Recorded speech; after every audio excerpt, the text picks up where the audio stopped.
G'day everyone, what is going on? It is your favorite producer from Down Under, Jin, back with another video. And in this one, I'm going to be showing you guys that you do not need expensive VSTs or expensive plugins in order to make a decent sounding sample. But yeah, if you are new here, would greatly appreciate it if you do punch that subscribe button for me. And while you're at it, please hit that notification bell to get notified every single time that I upload a video. Friendly reminder that I do stream live over on Twitch as well. So if you do want to catch up with shenanigans, which recently is shiny hunting in Pokemon, playing some retro PlayStation 2 games, and even jumping into Fallout 76, would greatly appreciate it if you follow me over there as well. But yeah, with that being said, let's get into FL Studio and let's deconstruct this sample. Okay, so here we are inside of FL Studio, and honestly, just like majority of my samples, not much is happening with this one. We are at a BPM of 152, and the final key of this sample is D sharp minor. Now I wanted to give myself a little bit of an extra challenge, so I thought, why don't we make a sample where we're only using one VST? Every single element comes from the one VST. So I decided to do that, and the VST we are doing this one with is Expand, a plugin that honestly costs around $10 to $15, depending on where you're from.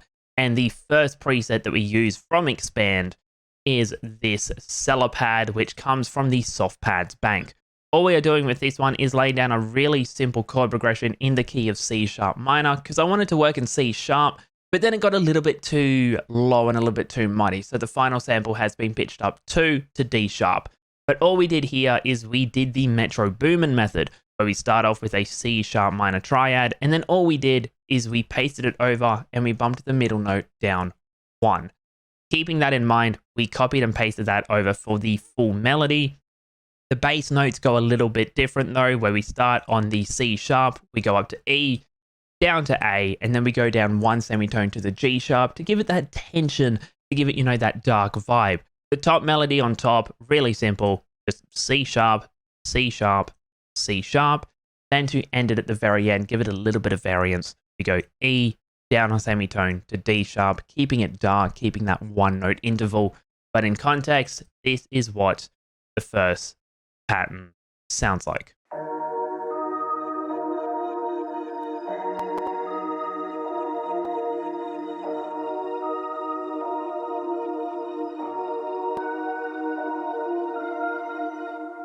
The effects with this one, we honestly keep it really simple. We have a Valhalla Vintage Verb comes in, mix is on 38.5%, 0.32 pre-delay, and a decay on 2.17, low cut 200 Hertz. An RC20 comes in where we're using the VHS preset, which is a stock preset to RC20, and all we did is we changed the magnitude to 80%. An EQ comes in where we get rid of some of the low end and some of the high, and then another one comes in where we choke it a little bit more because there were some frequencies that we didn't actually want to come through, so we get rid of a lot of the highs and a lot of the lows. The next preset that comes in from Expand is this soft rotor, yet again from the Soft Pad bank. All we're doing with this one, really simple pattern, where we start off with a power chord where we have the first and the fifth note in the chord, which is this C sharp and this G sharp. We get rid of the middle note. Then we go down one note in the scale to this F sharp up to A before we go down one semitone to the G sharp. Give it that tension yet again. The second part, changing it up a little bit. Instead of having a power chord, we get rid of the fifth and we add the third instead, which is this E. We then go to a power chord, which is this G sharp, down to the E yet again before we go up one note in the scale to the F sharp. But in context, this is what this pattern sounds like.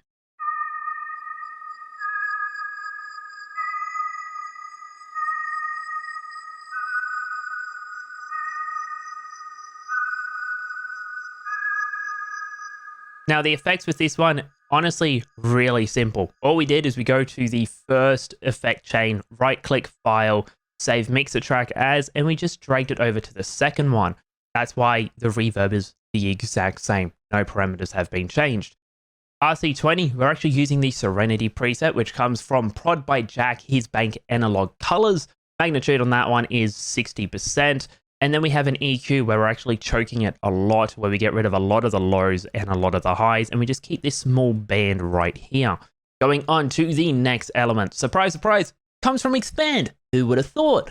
And the preset that we are using with this one is the Asian noodle snack from the Ethnic Bank. All we're doing with this one is a really simple repetitive pattern that copies itself over and over and over again, but in context, it sounds like so.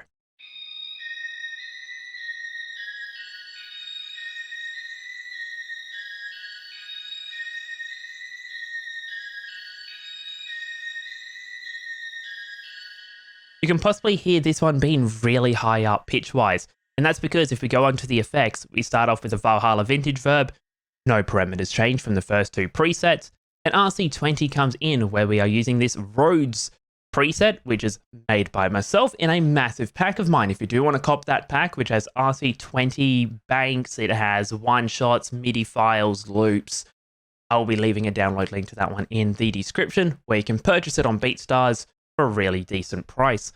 The next part that comes in is this EQ, where we're yet again getting rid of a lot of the lows and a lot of the highs, just keeping a really specific frequency range for it so it can actually blend in nicely.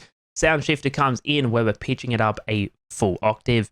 Then another EQ comes in where we're just choking it a little bit more, because after we pitched it up an octave, there was a lot of really high resonant peaks and we just wanted to get rid of that. The next element that comes in, surprise, surprise, expand. Who would have thought? And the preset with this one is the ambient piano underneath the acoustic piano bank.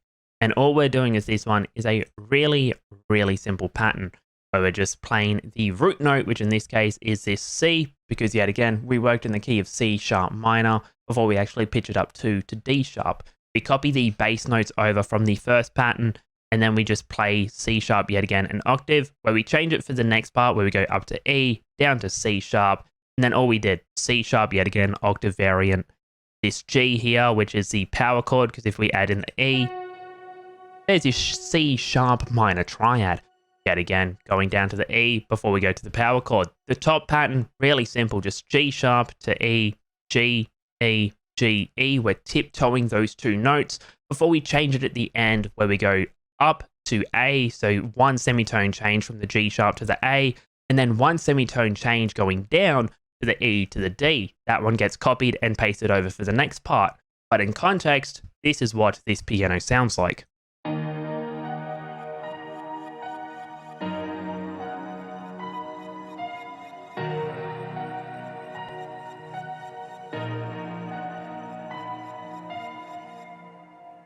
The effects with this one, keeping it really, really simple. We just have an EQ. We didn't need to add anything else because the ambient piano, the effects that came with this piano were honestly really nice. I didn't want to add any more to destroy that sound. All of these melodies get thrown into insert 5, where we have a sound shifter where we're pitching it up to, putting it onto the key of D sharp. And Ambience comes in, which is a free plugin, can highly recommend. We'll be leaving a download link to it in the description. Stock preset with this one, and we're just changing the master wet dry to 20%. RC20 comes in where we're using the Tri-Freeze preset, another preset of mine from that massive bank. This one you can cop for free, and I'll be leaving a link to that one in the description. A guitar rig comes in where we are using the acoustic multi preset. Yet again, like usual, we just add the room and the cosmic keys preset. The mix on this one is 6%. Master wet dry, 60%. A portal comes in where we are using the shining preset from the grain synthesis bank. And all we're doing with this one is we change the master wet dry to about 12%. And we're changing the master wet dry over here to 40%. And our Vox stereo comes in with a compression of -4, just so you can hear that granulization just a little bit more. And then an EQ comes in, which, surprise, surprise, who would have thought, getting rid of a lot of the low end so we can actually add in a sub bass. That sub bass comes from Expand. Who would have thought? And the preset with this one is the 303 Imposter bass. But yeah, all we're doing with this one is we're just playing the same notes as the piano, but we are changing this one up to D sharp due to the fact that this one isn't being affected by the sound shifter, where we just go D sharp to F sharp to B before we're going down one semitone to the A sharp. In context, this is what the bass sounds like.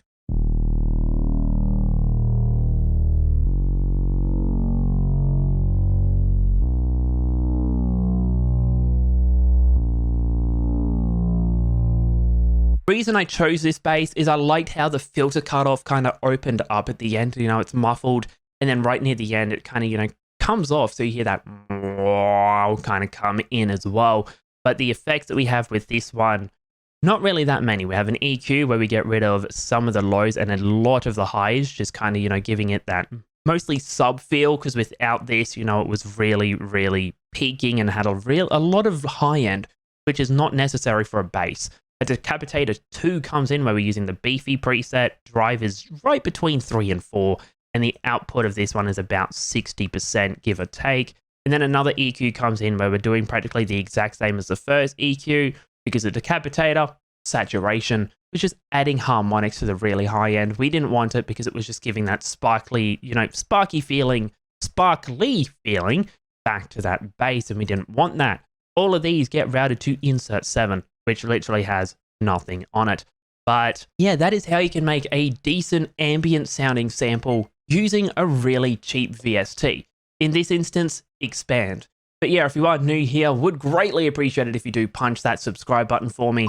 And while you're at it, would greatly appreciate it if you flick that bell yet again so you get notified every single time that a video drops.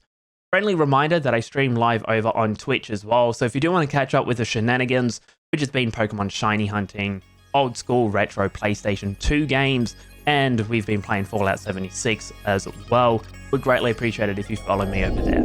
But with that being said, thank you so much for watching, and I'll catch you all next week where I deconstruct a collaboration between me and Breezy Beats.